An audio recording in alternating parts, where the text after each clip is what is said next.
bah, nous commençons cette présentation avec un souci technique. Merci à ceux qui nous ont alertés sur ce sujet-là. Visiblement, une connexion ne marchait pas alors que les tests avaient été faits.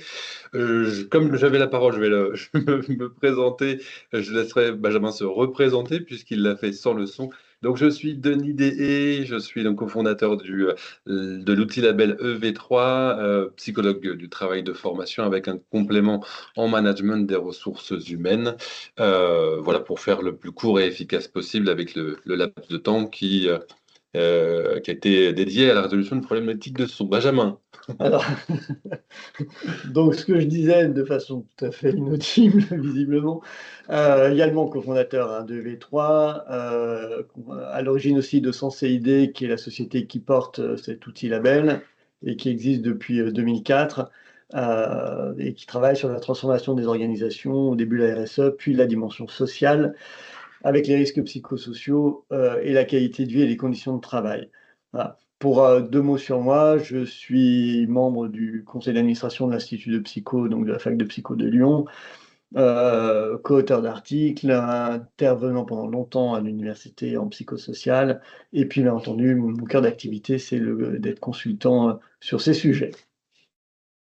Alors, on vous parle de social washing et de qualité de vie et conditions de travail parce que c'est un sujet qui intéresse beaucoup, qui intéresse sans doute, vous le voyez, ça intéresse beaucoup les candidats, ça intéresse beaucoup les chefs d'entreprise.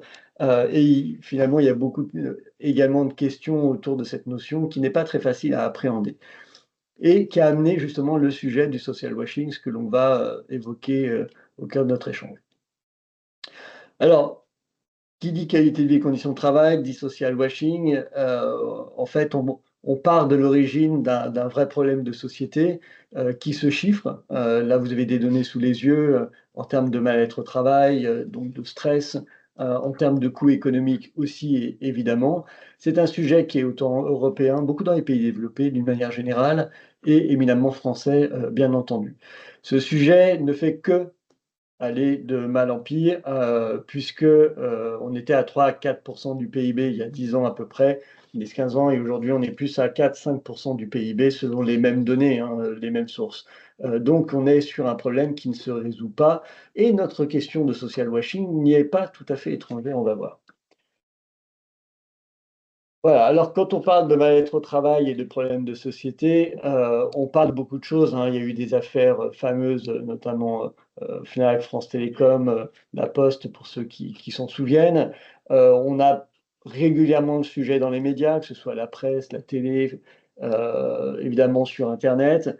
C'est un sujet dont les générations se sont saisies. On trouve même des associations d'étudiants qui dénoncent le social washing et qui souhaitent des entreprises vertueuses qui vont vers la qualité de vie et les conditions de travail. Et ce sujet remet en question sans arrêt le travail, questionne le travail. Le Covid est passé par là, le travail hybride aussi, et on sait qu'évidemment, il y a des conséquences sur le fonctionnement des organisations et sur leur image. Donc un vrai sujet de société, et quand on est sur un sujet de société aussi important et avec autant de conséquences, je veux bien le slide suivant, eh bien, la loi s'en mêle, hein, le législateur s'en mêle, et il a petit à petit légiféré, alors à travers du dialogue social, ce sont les accords nationaux interprofessionnels, les ANI, et puis à travers la loi proprement dite, et notamment la fameuse loi de modernisation sociale en 2002.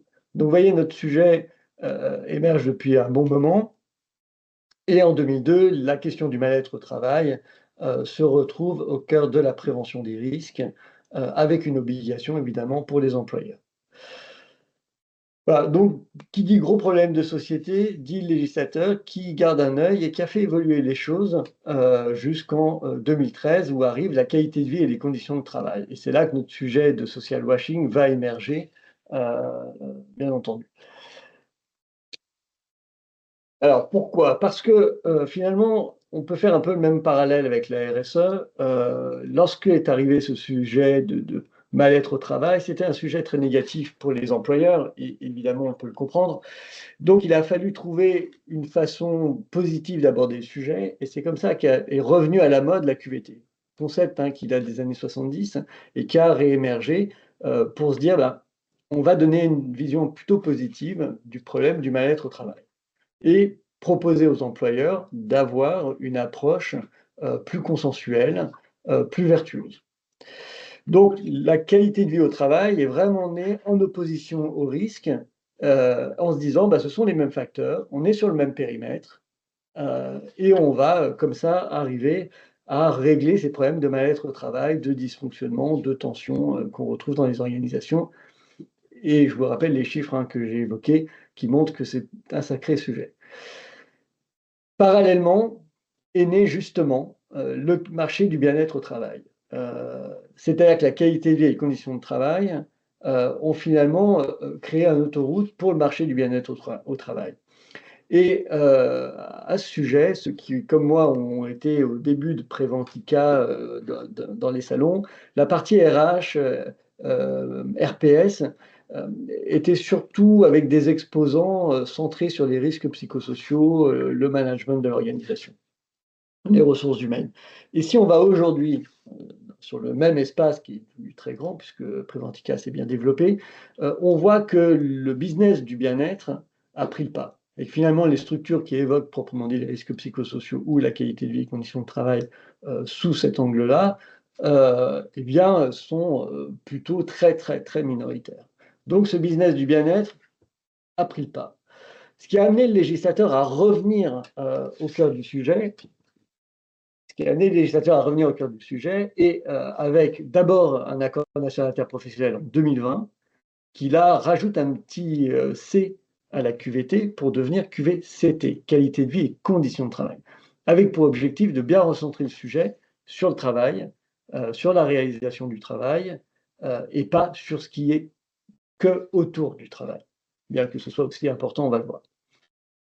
La loi santé de 2021 a pris le relais en reprenant la notion de qualité de vie et conditions de travail et en rajoutant une notion qui, bah, nous a fait plaisir, en rappelant que les risques psychosociaux sont au cœur de la qualité de vie et des conditions de travail. Et qu'on ne peut pas aller sur un sujet du bien-être au travail si on ne règle pas d'abord les problèmes et si on a effectivement du mal-être. Donc, on voit que voilà, c'est un sujet maintenant plutôt bordé et cadré, mais on a toujours ce business du bien-être et cette notion de social washing qui a émergé.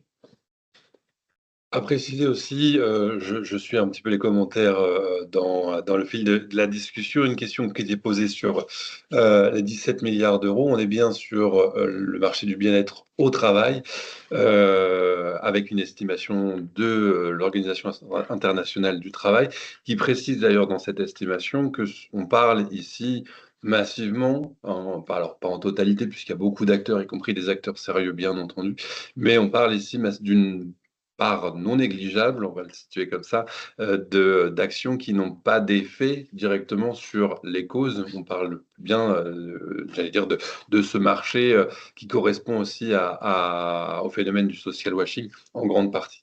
Social washing, pour aller dans le vif du sujet et reprendre le propos de Benjamin, une définition qui existe. Alors, il y en a plusieurs, plus ou moins officielles. La plus officielle revient à l'Observatoire de la RSE, au RSE de son petit nom, comme étant une technique de communication en particulier, qui consiste à utiliser des arguments sociaux pour se donner une image de marque responsable, alors que les actes ne suivent pas. Ça va, je pense qu'on avait tous cette définition de façon intuitive, mais c'est mieux de le rappeler. Ça veut dire aussi que ça dissimule des pratiques qui peuvent potentiellement être nuisibles. Les applications, elles sont assez simples. Soit on a un découpage entre les paroles et les actes, ce qui est enfin, la forme la plus simple, j'y reviendrai tout à l'heure, soit l'application de vérité partielle ou l'instrumentalisation éthique, on verra dans différents exemples.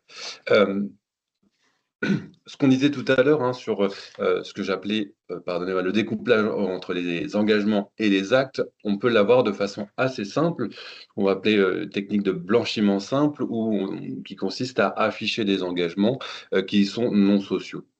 Ici, on a un exemple assez classique et dénoncé par différentes ONG en 2022 autour de la Coupe du Monde au Qatar, avec des engagements sur une Coupe du Monde plus inclusive, plus vertueuse, etc., avec des conditions de travail, des conditions sociales assez proches de l'esclavage, qui ont été dénoncées notamment par l'UNICEF et autres ONG.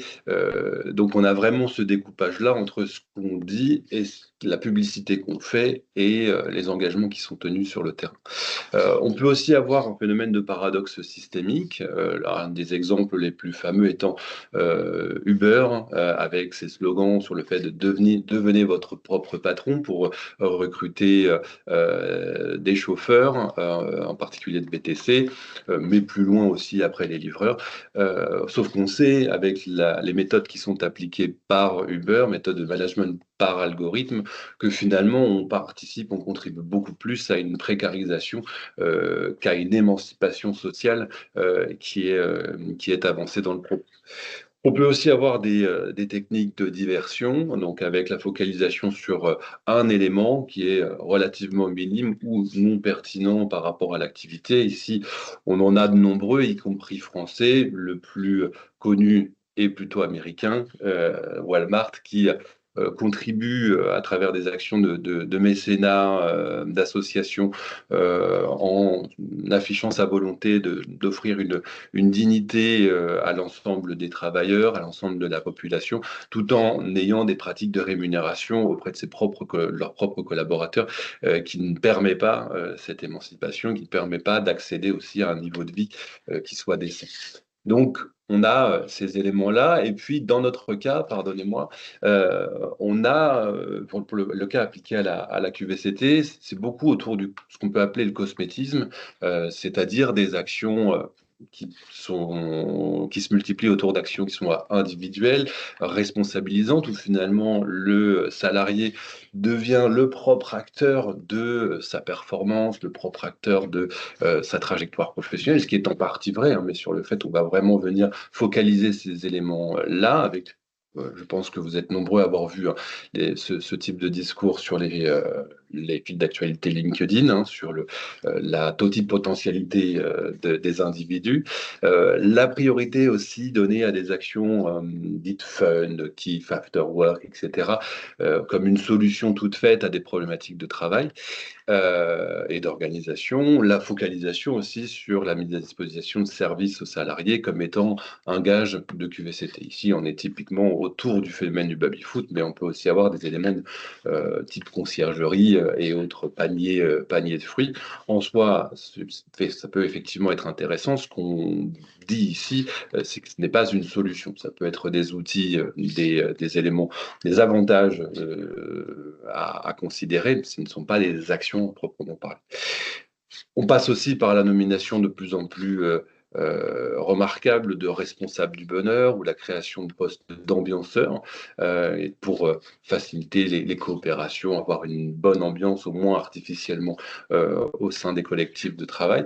Et enfin, ça passe aussi par l'affichage d'une posture d'ouverture au dialogue social, de l'inclusion, etc.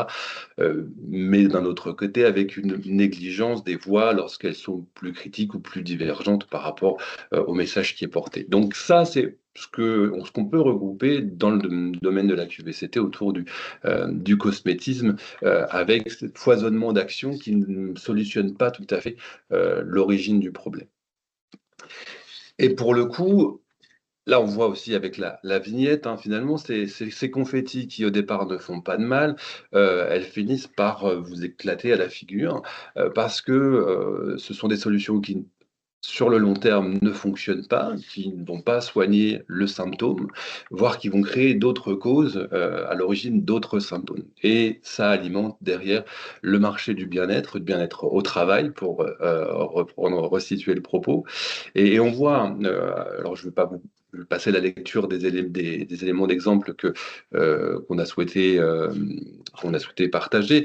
Mais on le voit, ce sont finalement des actions qui vont apporter un soutien relatif et tout à fait ponctuel à des situations qui durent, hein, et plus elles durent, plus elles ont des incidences. Et derrière, on a aussi une forme de décrédibilisation des actions qui s'intéressent aux causes comme étant un petit peu les empêcheurs de tourner en rond dans le cas des actions approfondies. Là. Ce qui nous amène à la définition de la QVCT. Exactement. Et le rappel de la définition des accords nationaux interprofessionnels. Ouais, parce que là, c'est vrai que ça vaut la peine de se dire qu'on a parlé de la cosmétique, de ce qu'il y a autour, et ce sont des éléments qui font partie de la qualité de vie et des conditions de travail. Mais comme le disait le législateur, je le disais tout à l'heure, d'un point de vue réglementaire, ça ne fait pas le cœur du sujet, qui est le travail lui-même. La qualité de vie et les conditions de travail, c'est vraiment une approche très complète, finalement, de la relation à son travail et de la relation à son employeur, en tenant compte aussi du contexte économique. C'est pour ça qu'on a un lien très direct, en fait, avec la performance des organisations, et même, on peut dire, les performances des organisations, puisque ce sont autant des performances économiques, sociales, environnementales, etc.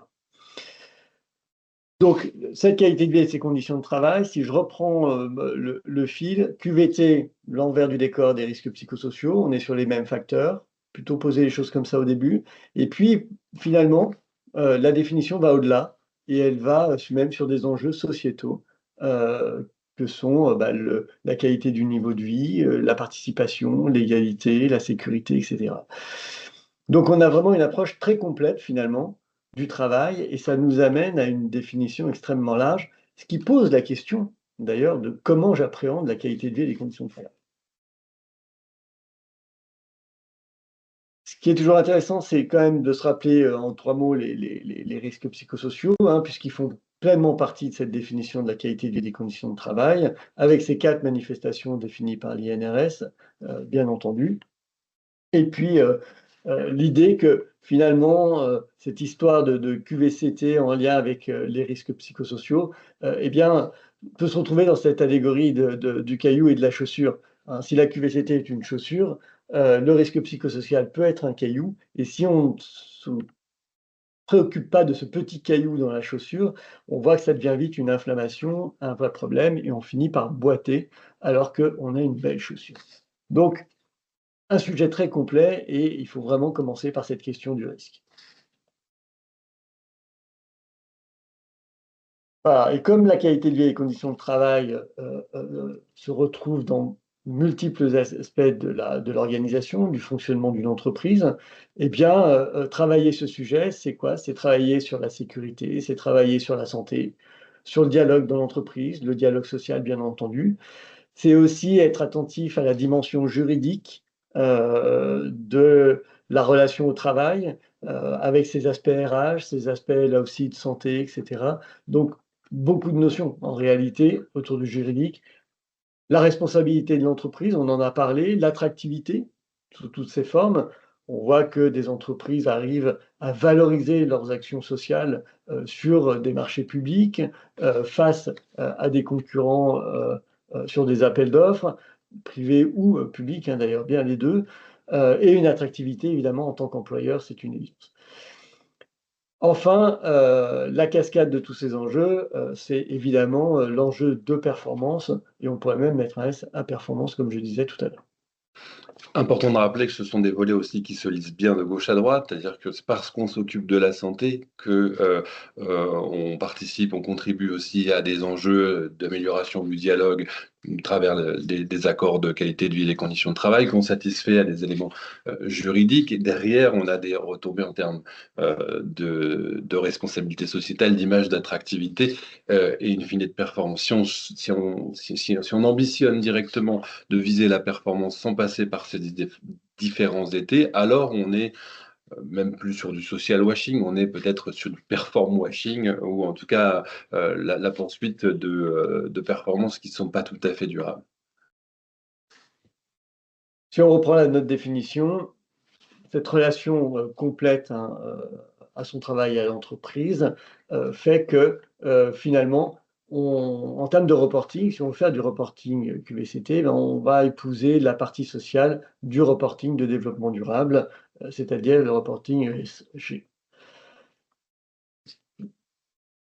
Voilà. Et enfin, quand on parle de qualité de vie et conditions de travail, on peut aussi parler des bénéfices.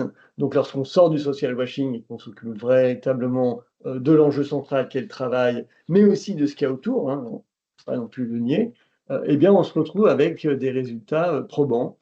Celui qui est peut-être à noter particulièrement, c'est le ROI de la prévention et de la qualité de vie et des conditions de travail. Pour 1 euro investi, 2,30 € à la sortie. Alors, selon les études, 3 études, hein, tournent autour de ce chiffre, c'est assez étonnant quelque part. On a l'OPB, la fédération du BTP, je vais le dire comme ça parce que sinon je ne vais pas y arriver, la fédération du BTP qui arrive à cette donnée-là, non pas en prenant en compte l'absence des coûts cachés, de l'absentéisme, etc., hein, des coûts sociaux, mais en prenant en compte uniquement la création de valeur, vente, productivité, ce genre de choses. L'OIT arrive à ce chiffre-là, vous l'avez sous les yeux, et la Fédération internationale de sécurité sociale est pareil, aux alentours de 230%. Voilà. Donc 3 études qui montrent bien cet impact sur la performance, même économique, hein, de l'entreprise. Je te laisse À peut-être cet poursuivre. endroit, oui, à cet endroit, on voulait aussi signaler un élément important parce qu'on a tous envie, si vous êtes ici, c'est que globalement, je ne doute pas aussi de cette envie commune d'agir sur la QVCT parce qu'on y croit, parce qu'on est persuadé que ça va avoir des effets positifs. Ça en a, globalement, on sait que toutes les études vont dans le même sens. On a évoqué la diminution des accidents qu'on a mis dans la bulle au centre, la diminution des maladies et la diminution du turnover. Ce qui était intéressant en travaillant à ce webinaire, c'est qu'on s'est vite aussi rendu compte que en dehors des chiffres stables et de sources sérieuses que Benjamin a évoqué à l'instant, on a beaucoup de volatilité sur la notion de créativité, par exemple, sur la diminution du turnover. On a des chiffres assez magiques qui sortent comme ça. Et quand on vient les questionner, les sources sont assez variées, sont parfois croisées. On a du mal à remonter justement à la source originelle. Et un peu intéressant ici, c'est que notamment sur cette question de créativité, alors le chiffre de 55%, si vous faites des recherches, vous allez le retrouver assez souvent, notamment après 2022. Or, la source initiale date de 2012. Pourquoi? Parce que il fallait trouver, souvenez-vous, on a passé une période assez compliquée en 2020, fin 2019, début 2020, et il fallait trouver ensuite des arguments pour motiver le retour au travail, motiver des politiques de QVCT pour faciliter ce retour-là. Et donc on est venu chercher des chiffres assez anciens finalement, très antérieurs à cette crise, pour les remettre au goût du jour et donc d'avoir des citations de parution qui datent de 2022, là où des enquêtes finalement sont beaucoup plus anciennes. Ce que ça dit aussi, c'est que on peut vite tomber dans cet écueil de rechercher à tout prix des indicateurs de performance autour de la QVCT qui sont in fine du social washing. Donc on peut aussi tomber presque dans ce propre piège-là parce on est piégé par l'envie, la focalisation de vouloir développer de la QVCT. Donc en faire, je pense qu'on partage à nouveau cette ambition commune. Néanmoins, attention aussi sur les chiffres que nous avançons dans le cadre de nos métiers, dans le cadre de nos argumentaires. Et donc, pour passer à l'action, il y a deux grandes manières de faire. Hein. L'idée, je le rappelle à l'issue du propos de Benjamin, et de la métaphore de la chaussure et du caillou, l'idée, c'est d'abord d'intégrer la prévention des risques psychosociaux dans une démarche de QVCT globale. Donc, c'est Je commence par l'identification des risques, ensuite je satisfais à la loi, notamment aux principes définis par l'article 4121-1 du Code du travail, que vous connaissez tous, n'est-ce pas, et qui prévoit que l'employeur garantit la santé physique et mentale des salariés avec tout un tas d'actions, notamment l'évaluation. Donc, je reviens à la prévention, je reviens à ce retour à la normale, et ensuite je développe des leviers de performance. Je ne peux pas vraiment établir, j'allais dire, une maison sans avoir posé des fondations suffisamment solides. Donc pouvoir établir les étages de la fusée dans le bon sens, c'est pas commencer par le dernier étage. Et donc, pour pouvoir mettre en place ces actions de QVCT, développer ces approches QVCT, globalement, on a deux grandes approches, une quantitative, donc ça peut être des sondages, baromètres sociaux, etc., qui ont l'avantage d'être rapides, avec des coûts relativement modérés pour les entreprises. On a un impact assez large et puis on évalue les résultats des politiques QVCT qui sont menées. Donc c'est un outil de pilotage qui peut être intéressant, mais il faut déjà avoir initié des choses. Ça identifie aussi des tendances assez globales et pouvoir comparer des services entre eux. Donc pour réussir à se faire une idée du pouls des RPS, de la QVCT au sein de l'organisation. L'inconvénient en revanche, c'est qu'on n'a pas d'interrogation sur la dynamique, sur la façon dont les engagements et l'animation de ces engagements au quotidien vont percoler jusqu'au vécu des collaborateurs. On a finalement une photographie de la sortie et puis ça produit globalement des pistes d'action, des pistes de réflexion qui sont assez larges et génériques. On a aussi, du coup, l'approche qualitative à travers des entretiens, des discussions collectives ou les observations in situ, qui va permettre là aussi des avantages, et identifier des mécanismes spécifiques à l'organisation. Donc là, on va bien avoir cette vision que j'évoquais tout à l'heure sur la façon dont les engagements pris par l'organisation sont animés sur le terrain. On aura en revanche assez peu de vision sur la généralisation de ces effets auprès de l'ensemble des salariés. Ça interroge aussi l'animation, je le disais, et la déclination des politiques au quotidien. Et puis derrière, ça permet d'arriver à des solutions sur mesure très adaptées à l'entreprise. L'inconvénient, le corollaire de ça, c'est que ce sont bien souvent des démarches qui sont chronophages et donc qui sont coûteuses lorsqu'on soit qu'on les fait réaliser par des prestataires externes, mais aussi coûteuses en temps lorsqu'elles sont prises en charge au niveau de à l'interne de l'organisation. Et je le disais tout à l'heure, une faible généralisation et comparaison des résultats, des pratiques au niveau de l'organisation et la faible possibilité de pouvoir se comparer, pardonnez-moi, à d'autres organisations du même secteur. Donc en termes d'attractivité aussi, on touche ses limites sur ce type d'approche. Évidemment, vous me voyez venir, l'approche qu'on vous propose, l'approche à laquelle on croit et qui nous anime pour pouvoir dépasser ces phénomènes de social washing, elle est autour. Le son est taché. Décidément, le son nous gâte aujourd'hui. J'espère, je vais essayer de parler un peu plus lentement peut-être. L'approche à laquelle on croit et qui nous a animés pour le développement de V3, c'est une approche intégrée qui vient réconcilier les avantages des deux méthodes à travers la création d'un référentiel complet où on va à la fois définir des points entrants, c'est-à-dire globalement les engagements attendus à l'égard des organisations sur plusieurs niveaux, en essayant de monter le premier étage de la fusée, à savoir les éléments légaux, et ensuite autour des pratiques, de la culture et de la stratégie. Pouvoir vraiment avoir cette approche structurée et autour de grands champs qui structurent la QVCT. Vous le voyez ici sur l'analyse des risques, par exemple, sur l'environnement de travail, l'organisation du travail. Donc des points entrants, mais aussi des questionnements autour de l'animation, justement, de ces politiques au quotidien et la façon dont elles percolent jusqu'au vécu des collaborateurs. Donc un outil qui a été créé au terme de 3 ans de recherche et développement avec un comité scientifique et technique dont je laisserai la présentation à Benjamin. Et puis, on tient aussi à saluer notre partenaire juridique, les éditions Tissot, puisqu'ils contribuent à l'alimentation, la mise à jour de ce référentiel, notamment sur cette partie légale qui est, je le dis, je le répète, hein, le premier étage, le premier étage de la fusée et la fondation de la maison, si vous suivez les deux métaphores. Alors, brièvement, le comité scientifique est composé de 5 personnes.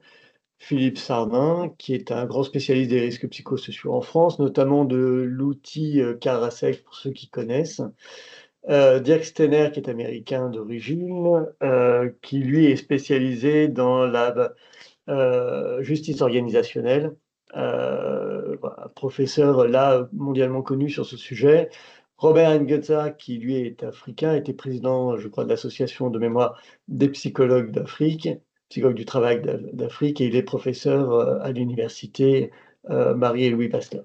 Enfin, Laurent Sauvet, qui lui est maître de conférence, spécialisé dans la psychologie différentielle, qui est les statistiques appliquées à la psychologie d'une façon simple. Enfin, pardon, dit simplement, c'est plutôt ça. Et puis enfin, Laura, qui a rejoint le comité scientifique plus récemment, puisqu'elle est doctorante, et elle réalise une thèse avec nous sur les performances des organisations et la QVCT, notamment à travers l'outil EV3. Voilà, alors donc, très simplement, cette présentation montre que finalement ce sujet n'est pas très simple à appréhender par une entreprise, par une organisation, et c'est la raison pour laquelle on a voulu le développer. Les chercheurs nous ont rejoints sur une idée là aussi assez simple, qui est face au foisonnement de ce marché de ce business du bien-être et des outils plutôt social washing qu'on retrouve beaucoup. Ils avaient la volonté de trouver une alternative, une solution alternative qui apporte de vraies garanties méthodologiques pour que les entreprises puissent intégrer la qualité de vie et conditions de travail avec les risques psychosociaux. Voilà ce qui les animait et on s'inscrit évidemment dans l'économie socialement responsable. L'objectif de cette démarche V3, alors on va aller assez rapidement quand même sur l'outil parce que l'idée c'est de vous en donner juste quelques repères. Et puis si vous souhaitez évidemment échanger avec nous, voilà, nos coordonnées apparaîtront et vous pourrez prendre attache auprès de nous. Donc l'objectif de cet outil, c'est d'évaluer une maturité, où j'en suis en termes de qualité de vie et de conditions de travail, pour pouvoir après progresser, donc structurer une démarche, identifier des actions de manière pragmatique, et puis gérer les risques. Identifier mes risques et gérer mes risques aussi. Et enfin, valoriser la performance sociale, valoriser ce qui est réalisé et pouvoir faire du reporting. Alors, sur la notion de valorisation, cet outil n'a pas vocation à valoriser une entreprise en disant « Ah voilà, une formidable organisation, un bien-être avéré. » Voilà, on ne peut pas aller là-dessus parce que l'humain, il n'est pas si simple que ça et on ne peut pas le catégoriser de cette manière-là, et encore moins un collectif. En revanche, on peut valoriser des engagements pris par une entreprise en matière de qualité de vie et conditions de travail. Et cet outil va pouvoir valider ces engagements à travers justement des preuves, des actions et aussi un lien avec le vécu des salariés. L'intérêt, j'allais dire, pour compléter le propos de Benjamin, de procéder de cette étape-là, et pour reboucler avec le cœur de notre sujet sur le social washing, c'est qu'on va vraiment prendre le temps de pouvoir évaluer. On sait ce qu'on cherche, on a des éléments qui sont structurés, établis, donc on a une rapidité d'action, on sait ce qu'on cherche, on va évaluer la maturité sur divers engagements, diverses dimensions qui structurent la QVCT. Donc, rapidité d'action, on ne met pas la poussière sous le tapis, c'est pas, du coup, il n'en ressort pas de solution magique. Ce qui est évoqué, du coup, dans le deuxième point, c'est la progression sur grâce à un cadre structuré et structurant.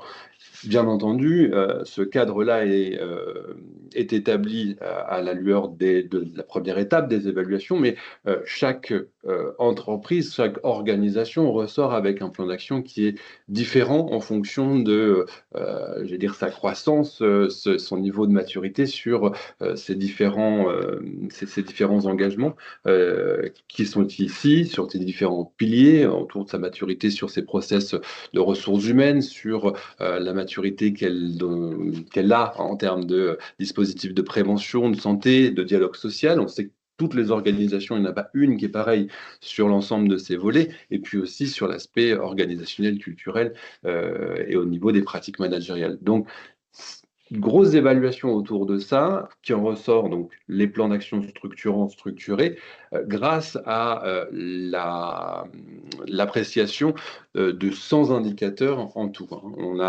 C'est un dispositif qui permet vraiment de balayer l'ensemble des champs, 5 piliers, 15 engagements, 100 indicateurs d'appréciation, et derrière ces indicateurs, donc des points de contrôle qui vont guider l'entreprise sur concrètement où j'en suis précisément par rapport à cette dimension, cet enjeu-là de la qualité de vie et des conditions de travail. Donc on sort de quelque chose de tout préfet, des réponses toutes faites et de l'individualisation des solutions pour arriver à des solutions organisationnelles qui nous permettent de dépasser ce phénomène de social washing. Ça fait partie des garanties méthodologiques qui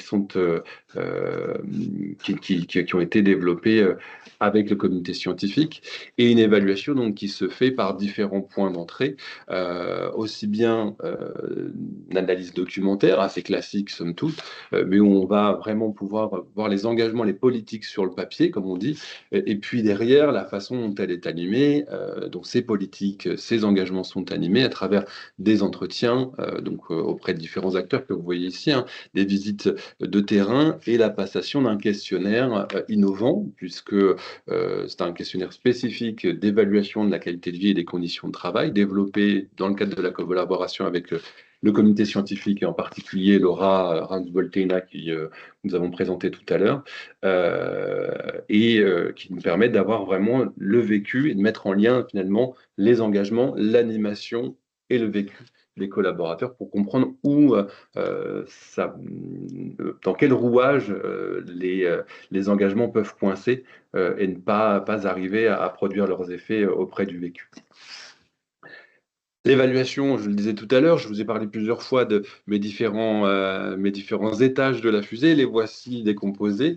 On s'appelle le V3 aussi pour ça, pour évaluation, valorisation sur 3 niveaux. Avec un niveau 0, les fondations qui prennent en compte la conformité au cadre juridique, aux obligations légales, et puis différents niveaux qui vont se structurer sur est-ce que j'ai des pratiques, est-ce qu'elles sont homogènes, hétérogènes, balbutiantes, bien établies. Est-ce que, au-delà de ces pratiques, est-ce qu'il y a une culture, une organisation du travail favorable au développement et au maintien d'un bon niveau de qualité de vie et des conditions de travail, et puis derrière, interroger des éléments stratégiques, chacun de ces niveaux étant cumulatifs les uns des autres. L'inventaire de qualité de vie et des conditions de travail, qui s'intéresse au vécu des collaborateurs. Donc là, on retrouve finalement les apports de l'approche quantitative, mais pas seulement, puisque ici, on va avoir quelque chose de psychométrique. C'est là l'innovation aussi de cet outil-là, qui a fait l'objet d'ailleurs d'une publication dans la revue Psychologie du travail et des organisations en mars 2025, donc tout pile un an quasiment. Donc avec l'évaluation psychométrique, donc des construits qui vont assez peu bouger, on n'est pas sur de la satisfaction, mais de la satisfaction d'opinion qui peut être assez volatile, mais bien sur une appréciation des construits, une mesure des construits psychologiques. Validation scientifique et prédictive aussi des manifestations de santé. Et puis l'intérêt de cet outil-là, c'est qu'il est étalonné par rapport à un échantillonnage de référence sur l'ensemble des secteurs d'activité. Donc possibilité de généraliser les résultats, le vécu des collaborateurs par rapport aux mêmes entreprises, aux entreprises du même secteur d'activité. Je laisse continuer. Oui. Comme c'est aussi un label, l'idée c'est de pouvoir valider vos engagements. 90% des indicateurs qui permettent d'avoir la labellisation. Sinon, on est en cours de labellisation pendant 1 an. Possibilité de montrer toutes les actions que l'on fait. Donc, l'idée, évidemment, derrière, c'est de mettre en mouvement les entreprises. Peut-être deux notions là pour terminer, parce qu'on voulait garder un temps de débat. La démarche, par le biais notamment de l'enquête, vise à être partagée par les collaborateurs et devenir une démarche globale d'entreprise avec une mobilisation le plus possible des équipes. Et la notion de label aide à cela, en fait. Le fait de vouloir un label sans être dans la surrogation, hein, l'objectif étant seulement de cocher des cases. Là, l'objectif, c'est de cranter des évolutions et de donner envie aux entreprises d'aller plus loin. Et on s'aperçoit après 2 ans de mise en place que c'est effectivement ce qui se passe. Voilà, en termes de retour d'expérience, voilà, on présente les résultats à travers cette toile d'araignée que l'on aime ou pas, mais qui a l'avantage de montrer si on est labellisé en un clin d'œil. On a un rapport ensuite qui est très précis par indicateur, où on va voir si on est acquis ou pas, mais surtout comprendre où en est l'entreprise sur les items, sur les indicateurs. Voilà. Et on croise évidemment là les différentes sources que l'on a évoquées. Et ça permet de faire le lien entre les actions réelles de l'entreprise, donc ses engagements, et puis le vécu des salariés. Et les comportements bienveillants, là, le montrent bien, hein, ces indicateurs, puisqu'on peut avoir des formations, des chartes, diverses actions, et un vécu qui n'est pas au rendez-vous, qui pose la question après de savoir pourquoi, d'où l'intérêt d'avoir après une deuxième partie du rapport sur la dimension systémique de la QVCT, où là, on va aller chercher des explications en faisant résonner entre eux les différents indicateurs et les différentes informations que l'on va récupérer. Et enfin, une dernière partie, puisqu'on a un référentiel extrêmement précis, plus de 300 points de contrôle, des actions sont ventilées par indicateur, actions potentielles, soit à corriger, soit à mettre en place, et évidemment au regard toujours du vécu des équipes. Donc il devient beaucoup plus facile pour l'entreprise d'être pragmatique, d'avoir des quick wins, d'engager tout le monde, de passer à l'action finalement, se mettre en sécurité par des mesures qui leur permettraient d'être en accord avec la réglementation.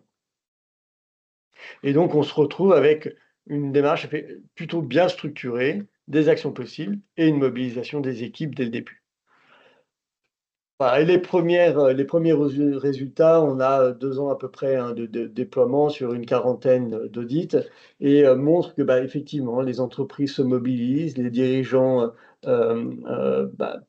récemment, il y en a un qui nous disait prendre le résultat comme une feuille de route, un autre nous disant qu'il avait prévu de vendre son entreprise et puis finalement, comprenant tout le potentiel et voilà, ça l'a remobilisé et finalement il la vend plus et l'aventure continue et on en est très content.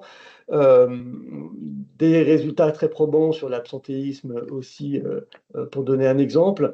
Voilà, d'autres entreprises qui ont trouvé là un intérêt très particulier, lié à leur normalisation, aux certifications qu'ils recherchaient, puisque c'est un outil très structurant, encore une fois. Et puis, bien entendu, les choses plus classiques autour de la marque employeur, qui peut s'améliorer, et la satisfaction des collaborateurs, là aussi qui monte en flèche. Donc et des exemples, on commence à en avoir pas mal, donc on se fera un plaisir de pouvoir en partager d'ailleurs avec vous. On arrive au terme, on s'est dit un quart d'heure avant la fin, pour les échanges.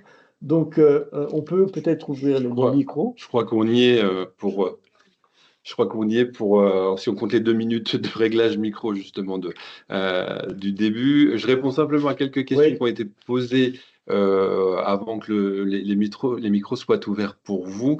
Donc Vincent, je vais juste lire les prénoms qui demandent aussi la ressemblance avec la courbe de Bradley en management de la sécurité est voulue.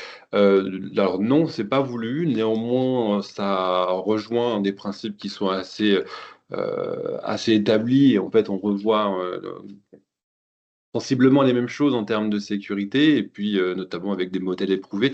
Donc oui, je vois l'idée hein, de progressivité, d'intégration finalement progressive des consignes et des dispositifs de sécurité. Mais effectivement, non, c'est pas voulu, mais on pourra la reprendre avec grand plaisir. Merci pour cette question. Et puis la question de Nathalie sur l'adaptation des indicateurs à la fonction publique. Alors oui, ils sont adaptés dans les deux cas pour deux raisons. Si on parle de la fonction publique hospitalière et la fonction publique territoriale, une grande partie du livre 4 des obligations légales se resitue dans les obligations qui sont afférentes à la fonction publique. Et c'est pour ce qui est de la fonction publique d'État, on va retrouver aussi des éléments qui sont communs à travers l'application de circulaires. Mais dans les deux cas, le référentiel et les attendus sont adaptés pour la fonction publique. D'une manière générale, le référentiel s'adapte, alors du fait de réglementaires notamment, aux tailles des structures, puisqu'il démarre avec les TPE, il fonctionne avec les TPE, et avec les grandes structures. Donc une adaptation selon la taille et une adaptation aussi selon les secteurs d'activité, puisque les obligations ne sont pas forcément les mêmes si vous êtes dans un secteur tertiaire ou un secteur primaire minier ou une industrie chimique. Donc il y a une vraie adaptation au niveau des secteurs de par la réglementation et aussi de par les tailles des organisations. Il y a une question sur le fait de pouvoir perdre le label. Alors, on est parti du principe que oui, si une structure refait un audit, alors l'idéal, hein, on préconise plutôt tous les 2 ans, mais c'est assez classique ça. Et si elle refait l'audit et qu'elle n'a plus les résultats qui atteignent les 90%, oui, elle perd à ce moment-là effectivement son label. Elle ne perd pas l'année d'obtention, en fait. C'est surtout ça. Oui. On fonctionne sur le même principe. Alors, je le dis souvent, mais je ne sais pas si c'est très judicieux comme comparatif, mais comme le guide du routard, si vous voulez. Quand vous allez dans un restaurant, vous voyez que il a obtenu le guide de routard 88, ça vaut ce que ça vaut. C'est-à-dire qu'effectivement, c'est une photographie à 88. Et puis, bien souvent, ceux qui me présentent ce type d'indicateurs vont avoir toutes les années, et c'est le cumul des années et le rapprochement au plus possible de l'année en cours qui va vous donner une idée du sérieux et du suivi. Donc, on ne le perd pas en tant que tel, on garde l'obtention de son année. Après, effectivement, c'est pas parce qu'on l'a obtenu une fois que si on a des pratiques qui ont été changées pour diverses raisons, qui se sont dégradées, y compris même en termes de vécu des salariés, qu'on n'obtienne pas une autre année. Mais c'est qu'en évaluant qu'on peut identifier les véritables problématiques et les véritables sujets à traiter. On est typiquement autour des enjeux de lutte contre le social washing. Donc, c'est pas en mettant la poussière sous le tapis qu'on améliore la qualité de vie et les conditions de travail. Alors, il y a une utilisation du chat, mais d'autres, si vous voulez prendre la parole aussi, je crois que c'est possible. Oui, les micros sont ouverts, en levant la main peut-être. Là, tous les micros sont éteints, mais effectivement, vous pouvez prendre la parole. Nous avons une question de Sylviane sur la diffusion du support. Est-ce qu'on a les adresses mail? Oui. Oui, je pense. Alors oui, on pourra diffuser le support, bien sûr. Nous avons demandé à notre médiateur. C'est bon. Nous pourrons diffuser le support.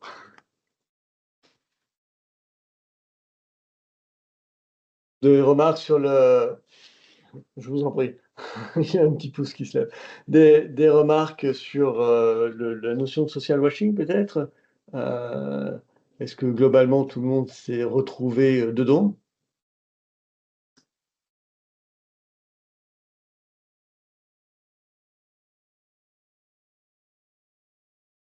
On a des écritures. Je crois que vous pouvez... Vous pouvez parler, hein, si vous le souhaitez. Oui, activer le micro tout en haut. Selon notre médiateur, en tout cas. Mais on n'est pas à l'abri d'un problème technique. Nous avons commencé comme ça, nous finirons peut-être comme ça. Sinon, le chat marche bien. Je vois que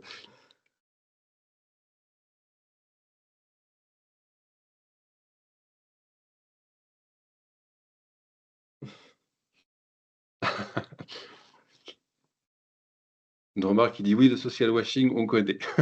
Raison pour laquelle on sourit, parce qu'effectivement, c'est bien de pouvoir mettre un mot dessus.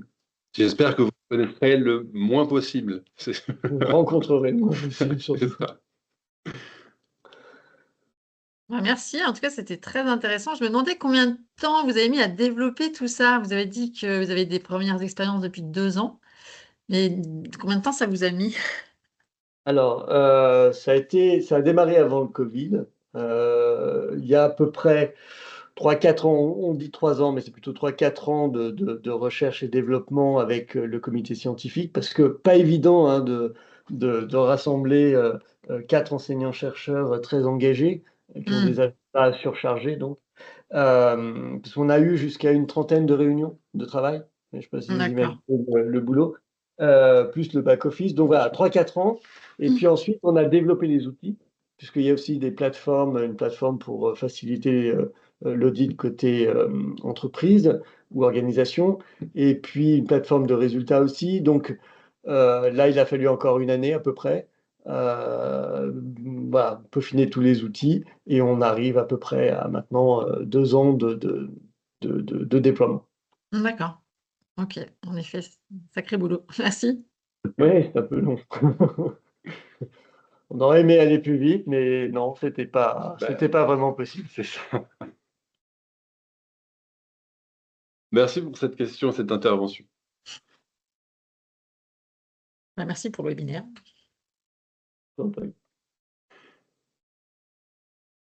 Est-ce qu'il y a d'autres Il y a remarques? une remarque qui est en train d'être écrite. On va attendre de terminer. D'ici là, d'autres personnes veulent prendre la parole oralement. Est-ce que vous l'utilisez à l'étranger? Pas encore. C'est une belle question. Alors, le questionnaire IQVCT, oui, on l'a déployé jusqu'à 18 pays, il me semble, une vingtaine à peu près, parce il existait dans une version précédente avant l'outil label EV3. Donc là, on a un recul de bien dizaine d'années. Et la dernière version qui a donné lieu à cette validation scientifique et à cet article scientifique, là, date évidemment. La toute dernière version, la et toute version une version en anglais et une version en espagnol. Voilà. Donc on l'a déployé, lui, dans 2 langues. Quant à EV3, on ne l'a pas déployé à l'étranger si on prend, comment dire, une référence non pas géographique, mais plutôt institutionnelle. Je veux dire par là qu'on l'a déployé aux Antilles et à La Réunion. Donc géographiquement, on s'éloigne un peu de l'Hexagone. On n'est plus en France métropolitaine, Voilà. bien entendu, ce n'est pas l'étranger.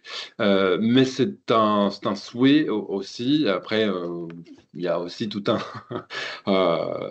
pan de travail qui nous attend avant d'envisager une application concrète, notamment sur la partie légale, hein, les ajustements culturels.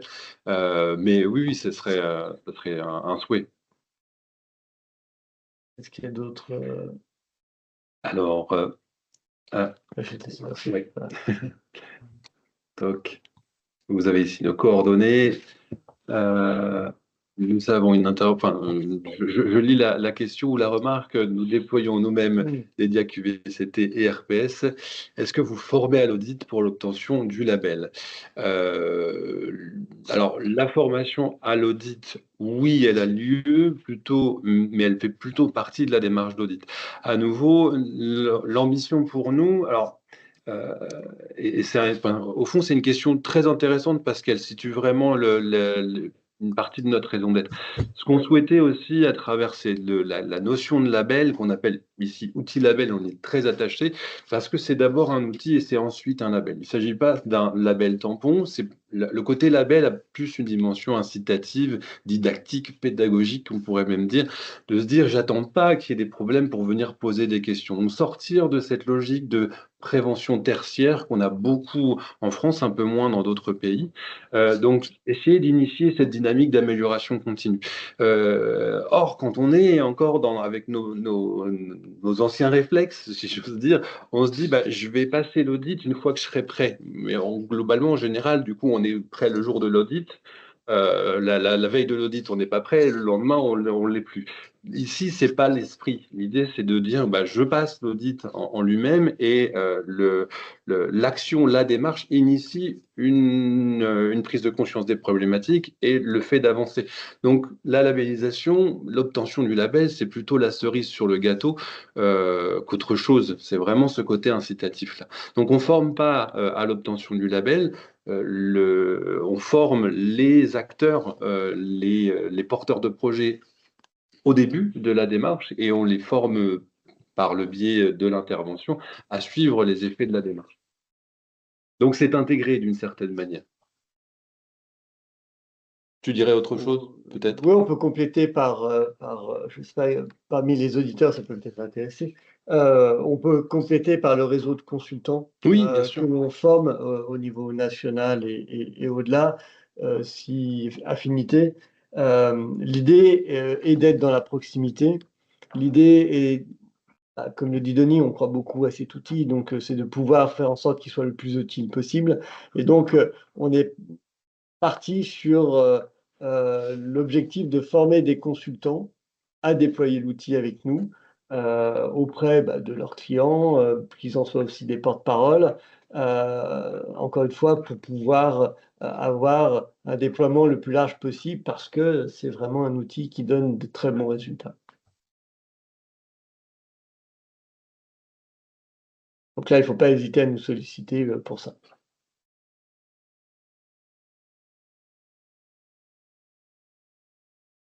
Nous avons Une personne une qui personne écrit, qui est en train d'écrire. Il est 29, donc on sait que la tenue du temps fait aussi partie de la qualité de vie et des conditions de travail. Donc à ce propos, Ah oui, le contact. collectivement, on vous remercie d'avoir participé à cette présentation. Si toutefois vous aviez des questions, bah, on peut se profiter de cette dernière minute ou autrement, effectivement, profiter de la rubrique contact, vous rapprocher de nous pour Vous avez toute nos question coordonnées qui qui s'affichent si vous souhaitez. Euh, N'hésitez pas, voilà, n'hésitez pas à nous dire que vous souhaitez une présentation ou un échange. C'est ce qui apparaît dans un commentaire, c'est pour ça que je le dis. On sera ravis de discuter avec vous.